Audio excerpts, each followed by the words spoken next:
2001 में गुजरात का वो एक अर्थक्वेक, 2002 में ट्रेन फायर और 2003 में पॉलिटिकल वॉर, ये तीनों इवेंट ने इंडिया की पॉलिटिक्स को पूरा चेंज कर दिया।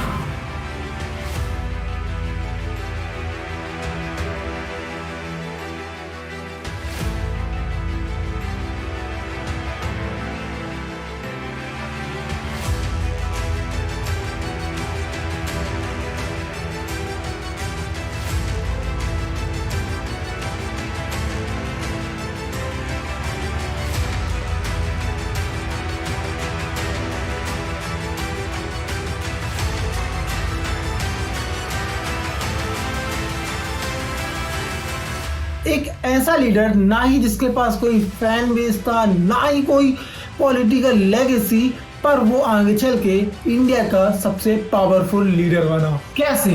पर सबसे शॉकिंग ये था, बीजेपी ने नरेंद्र मोदी को इंटेंशनली नहीं बल्कि एक्सीडेंटली क्रिएट किया। 26 जनवरी 2001 रिपब्लिक डे, गुजरात के कच्छ जिले में 6.7 मैग्नीट्यूड का एक अर्थक्वेक आता है, जिसमें पूरे 15,000 लोगों की डेथ हो गई थी। 70% से ज्यादा घर डिस्ट्रॉय हो चुकी थी। इस समय गुजरात के एक स्ट्रॉन्ग लीडर की जरूरत थी, पर कोई नहीं था। उस समय के गुजरात के चीफ मिनिस्टर केशुभाई पटेल उस सिचुएशन को हैंडल नहीं कर पा रहे थे। रिलीफ का रिस्पॉन्स बहुत स्लो था और एडमिनिस्ट्रेशन डिसऑर्गेनाइज था, और धीरे धीरे दिल्ली में एक परसेप्शन बिल्ड हो रहा था, गुजरात को एक नया नेता चाहिए। तब बीजेपी के अंदर एक नाम क्वाइटली डिस्कस हो रहा था, वो था नरेंद्र मोदी। 1995 पे नरेंद्र मोदी को प्रैक्टिकली गुजरात से हटा दिया गया, उन्हें दिल्ली भेज दिया गया था as a BJP general secretary. यहाँ पे सभी नेताओं का करियर खत्म हो जाता है, पर नरेंद्र मोदी ने इसे भी एक अपॉर्चुनिटी बना दिया। दिल्ली में वो पूरे 6 साल रहे, वहां पर रह के उन्होंने कनेक्शन बिल्ड किया, लोगों का ट्रस्ट जीता। वो अरुण जेटली के क्लोज गए, मुरली मनोहर जोशी का ट्रस्ट जीता, और सबसे इम्पोर्टेंट एल.के. आडवाणी के इनडिसाइपल बन गए। गांधीनगर कॉन्स्टिट्यूंसी का हर एक इंच मोदी को याद था। उन्होंने यंग एमएलए अमित शाह के साथ मिलकर आडवाणी को 1998 और 1999 का इलेक्शन जितवाया था। अक्टूबर 2001 गुजरात बीजेपी बाय इलेक्शन से हार जाती है। साबरमती कॉन्स्टिट्यूशन में बीजेपी पूरे 18,000 वोटों से उन्हें हार मिलती है। ये वही कॉन्स्टिट्यूंसी थी जहां से आडवाणी ने लास्ट टाइम बहुत बड़े मार्जिन से जीता था। अब दिल्ली पैनिक मोड में जा चुकी थी।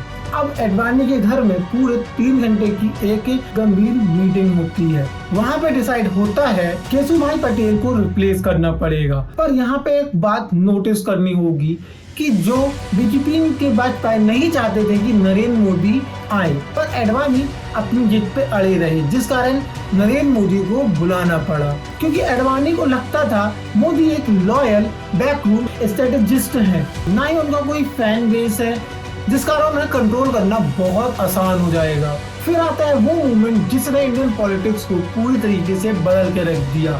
27 फरवरी 2002 गोधर स्टेशन, साबरमती एक्सप्रेस का कोच नंबर S6 जल उठता है। पूरे 69 लोग जलकर मर जाते हैं।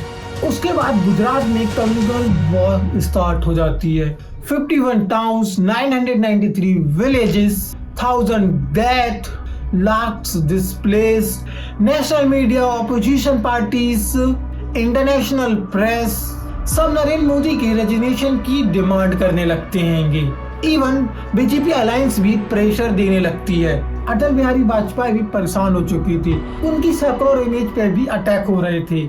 एक मोमेंट वो भी आया था जब वाजपेयी रेजिग्नेशन लेटर लिख रहे थे। फिर यहीं से शुरू होता है बीजेपी के अंदर एक सिविल वॉर, जहां पे वाजपेयी मोदी को हटाना चाहते थे, पर वहीं आडवाणी मोदी को डिफेंड कर रहे थे। 50 साल पुरानी पार्टनरशिप अब मोदी के कारण टूटने लगी थी। मेरा एक ही संदेश है कि वो राजधर्म का पालन करें।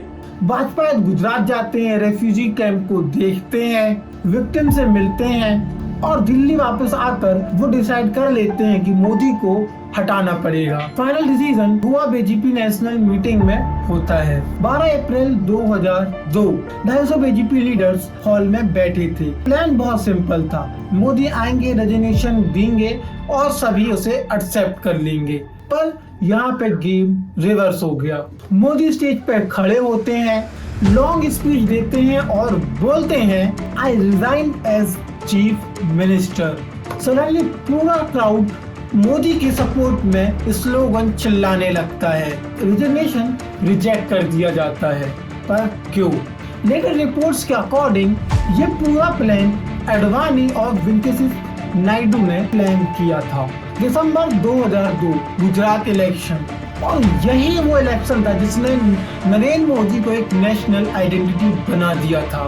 कैंपेन का कोर मैसेज बहुत सिंपल था, हिंदू आइडेंटिटी, सिक्योरिटी और गोधार इवेंट। बीजेपी पूरे 127 सीटों से जीत जाती है, ह्यूज मेजॉरिटी। और सबसे शॉकिंग, बीजेपी को सबसे ज्यादा सपोर्ट वहां से आता है जहां पे सबसे ज्यादा दंगे हुए थे।